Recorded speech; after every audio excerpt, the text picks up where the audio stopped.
গরু চুরি করলাম, সুদের ব্যবসাও করলাম, মানুষের জোর জরম কইরা এই যে ডিগিটাও আমি ছিনা নিলাম। আমার হাতে পারে কেটা? আমি এই ইউনিয়নের চেয়ারম্যান, আমি গতবারও থাকবো।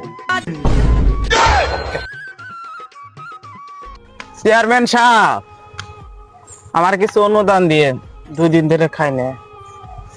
আমার ইউনিয়নের লোক আয়া তুই 2 দিন ধরে খাস না, তুই দাঁড়া, টেয়া নিয়ে যা।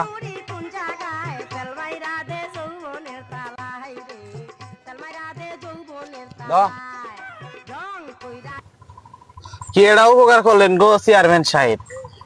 2 দিন ধরে খাই না, তাই কি হয়েছে? আরো 2 দিন খামু না।